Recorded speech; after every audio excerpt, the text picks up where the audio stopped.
हरिओम. अवधूत चिंतन श्री गुरुदेव दत्त श्री स्वामी समर्थ. रिलिजियस काकू या आपल्या चॅनलवर तुमचे मनापासून स्वागत करते आणि व्हिडिओला सुरुवात करते. तुम्ही या चॅनलवर नवीन असाल तर लाईक, शेअर आणि सबस्क्राईब करायला विसरू नका. तुमचे एक लाईक आणि सबस्क्राईब आम्हाला पुढे जाण्याचे बळ देते. चला तर व्हिडिओला सुरुवात करूया. बघा, आपल्याला ह्या काही गोष्टी आहेत, आपण ह्या दुसऱ्याला दिल्या नाही तर आपल्या घरामध्ये सुख शांती लाभते. आणि जर आपण दिल्या तर आपल्या घरामधली लक्ष्मी आपल्यावर नाराज होते आणि आपल्या घरामध्ये नकारात्मक वातावरण तयार होते. म्हणून ह्या काही काही गोष्टी ज्या आहेत त्या आपण कोणाला कितीही मागितल्या तरी द्यायच्या नाही. कारण आपण दिल्यानंतर आपण सहज म्हणजे कोणी मागितल्या सहज पटकन आपल्या मनात पण येत नाही काही गोष्टी, मग आपण पटकन त्यांना देऊन टाकतो. तर त्या तसं न करता त्यांनी कितीही मागितले तर आपल्याला द्यायचं नाही. किती आपले जवळचे जरी कोणी असेल तरी त्यांना आपल्याला ह्या वस्तू द्यायच्या नाही. तर त्या कुठल्या वस्तू आहेत हे बघण्यासाठी व्हिडिओ शेवटपर्यंत नक्की बघा. तर बघा, आपल्यामध्ये घड्याळ हे फार खूप महत्वाचं आहे. घड्याळ म्हणजे आपलं महत्वाचा टाईम असतो. आपलं आयुष्य त्या घड्याळीवर अवलंबून आहे. कारण आपण बघा, प्रत्येक काही जरी वेळ आली, कुठलंही म्हणजे काम असो का समजा ऑफिसला जायचं, घड्याळ बघितल्याशिवाय आपला दिवस आपला पूर्ण होत नसतो. कारण आपलं जन्म मरणाचा हे सुद्धा आपलं त्या घड्याळीवरच अवलंबून आहे, आपलं टाईमवर सगळं. त्यामुळे टाईम आपल्यासाठी खूप महत्वाचा आहे. आपल्यासाठी जर म्हणजे घड्याळ इतकी महत्वाची आहे, इतकी आहे, तर आपलं म्हणजे आपण दुसऱ्याला दिली घड्याळ आपली, तर आपला तो म्हणजे भाग्याचा जो टाईम जो आहे, तो आपला दुसऱ्यांना जातो.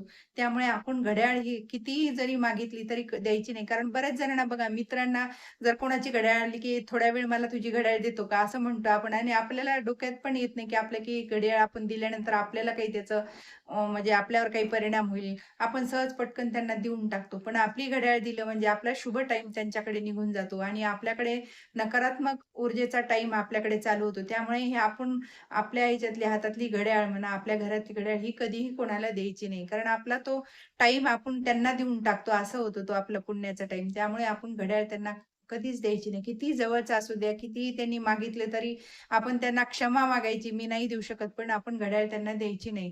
कारण अशाने आपल्यावरच नकारात्मक ऊर्जा आपली तयार होते आपल्या शरीरामध्ये. त्यामुळे आपण आपली घड्याळ द्यायची नाही. आणि दुसरी म्हणजे आपल्याला उधारी पैसे कोणी कितीही मागू द्या. कारण बऱ्याच जणांना सवय असते, की मला पैसे दे, मी आता पैसे 1 घंट्यात आणून देतो का एक समजा एका दिवसात पैसे आणून देतो.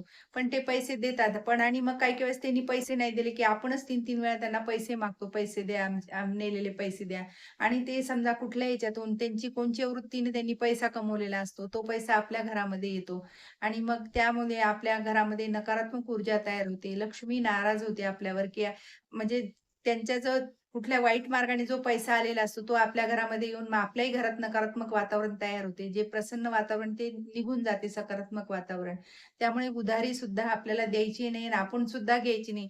जी आहे परिस्थिती त्याच्यामध्ये आपण अडी-अडचण आपली म्हणजे सवय लावायची, की आपली काटकसरीमध्ये दिवस काढण्याची. पण असा उधारी पैसे देणे आणि घेणे हे सुद्धा आपण टाळायचं आहे. आणि शक्यतो म्हणजे असं केलं, की एकदा सवय आपल्या घरातल्यांना सगळ्यांनाच आपोआप सवय लागते, की पैसे कुठलेही उसने पैसे आणून हौस-मौज करण्यापेक्षा जी आहे त्याच्यातच काटकसर करण्याची ही सवय जर लागली, तर मुलांना सुद्धा चांगले संस्कार होतात. आणि अशा मार्गाने जर पैसा घरात आला, तर ती आपल्या घरात पैसा सुद्धा टिकत नाही, लक्ष्मी टिकत नाही. त्यामुळे आपण उधारी सुद्धा म्हणजे असं आणून काहीच कुठलंही काम करायचं नाही, कुठला सणवार उधारी पैसे आणून आपलं करायचं नाही. जे आहे त्यामध्ये थोडक्यात थोडकं करायचं, पण तोच पैसा टिकून आपल्या घरामध्ये राहतो. तर ही आणि संध्याकाळी समजा कोणी दही मागतं, कोणी दूध मागतं. ह्या सुद्धा आपल्याला दही, दूध ह्या गोष्टी आपल्याला कोणालाही उसने दिवे लागायच्या वेळेस तर बिलकुल द्यायचं नाही. कारण लक्ष्मी येण्याची वेळ असते. त्या टाईमला दही, दूध हे असं आपण उसनं म्हणून त्यांना बिलकुल द्यायचं नाही. कोणी किती जरी मागितलं तरी. कारण ती वेळ लक्ष्मी आपली म्हणजे आपण जर दही देतो, दही ही लक्ष्मीचीच लक्ष्मीची बाजू आहे. त्यामुळे आपण जर दही दिलं तर आपल्या घरातली लक्ष्मी त्यांच्याकडे जाते. त्यामुळे हे सुद्धा दह्या-दुधाचं आपण बिलकुल त्यांना द्यायचं नाही. आणि आपण सुद्धा म्हणजे नियम पाळायचं कटाक्षाने. आपण सुद्धा किती अडचण आली तर कोणाकडनंही उसनं मागायचं नाही दही-दूध. कारण हे लक्ष्मी प्राप्तीचं दही-दूध हे असतं. त्यामुळे आपण कधीही कोणाकडनं उसनंही मागायचं नाही आणि आपण सुद्धा त्यांना द्यायचं नाही. कारण आपल्या घरातली लक्ष्मी नाराज होते. आपल्यावर सकारात्मक ऊर्जा आपल्या घरात तयार व्हायसाठी आपले जे काही नियम आहेत ते आपण नियम बांधून आपण पण आपल्या घरामध्ये लक्ष्मी प्राप्तीसाठी असे नियम जर कटाक्षाने पाळले तर आपल्या घरामध्ये लक्ष्मी टिकून राहते. आणि जी काही म्हणजे मुलांना सुद्धा सवय लागते, त्यांच्यावर पण चांगले संस्कार होतात, की कुठलंही उसनं आणून करण्यापेक्षा जे आहे त्याच्यातच भागवायचं. जे आहे त्याच्यातच काटकसरीनं करायचं. ही मुलांना चांगली सवय लागते आणि लहान वयात जर सवय लागली, की ती मोठेपणी आपोआपच सवय त्यांना म्हणजे त्यांना सुद्धा तेच बरोबर ते त्यांच्या मुलांना समजावून सांगू शकतात, की हे असा नियम बरोबर आहे. ते मग त्यांना पण चांगले संस्कार होतात. तर हे असे आपल्याला छोटे-छोटे नियम पाळायचे आहेत आणि आपल्याला असं वाटतं काही-काही मुलं म्हणतात, की असं केल्याने असं थोडीच होत असतं. पण हे जे नियम आपल्याला लक्षात येत नाही, पण ते जेव्हा आपण देतो आणि नंतर आपल्याला काही-काही व्हायला लागलं, की असं वाटतं, की अरे आपल्याकडे असं का होतं? सगळ्याकडे चांगलं राहतं आणि आपण इतकं करतो, पण हे आपल्यासाठीच असं का होतं आपल्या घरामध्ये? तर हे छोटे नियम आपल्याकडनं चुका होतात आणि आपल्याला त्याचं कळत नाही. तर त्यामुळे आता माहिती झाल्यानंतर आपण ते नियम कटाक्षाने पाळायचे आहेत, की ह्या छोट्या गोष्टीतून सुद्धा आपल्या घरामध्ये नकारात्मक ऊर्जा येते. त्यामुळे हे नियम सगळ्यांनी पाळायचे आहेत. आणि जे जुने कपडे आपण लोकांना दान करतो, तर ते म्हणजे गरीब लोकांना, तर ते आपल्याला पहिले धुवून आपले मिठाच्या पाण्यात धुवायचे आणि मग द्यायचे. कारण कपड्यांमध्ये सुद्धा प्रत्येक माणसांची जी काय प्रत्येक व्यक्तींचा जसा स्वभाव असतो, तशी ती ऊर्जा त्या कपड्यांमध्ये असते. आणि ते जे कपडे समजा त्यांना देतो, तर आपली सुद्धा काही वेळेस सकारात्मक ऊर्जा असते काही कपड्यांमध्ये. बघा आपण काही-काही समजा आता काय आपल्याकडनं देवाचे वस्त्र समजा आपल्याला कुठं गेलं मंदिरात वगैरे, तर एखादी आपल्याला तिथून प्रसाद म्हणून आपल्याला साडी मिळालेली असती. तर ती साडी आपण समजा वापरून कधी टाकून दिली, की समजा गरिबाला देतो. पण त्यामध्ये सकारात्मक ऊर्जा असते त्या कपड्यांमध्ये. तर असे कपडे काही-काही जे असतात, काही-काही कपड्यांमध्ये आपण समजा एखाद दिवस कपडे ते घातले आणि समजा आपलं काही पडलं, काही झालं, की त्या कपड्यांमध्ये समजा आपण म्हणतो, की ह्याच्यात ही साडी मला लक्की साडी नाहीये.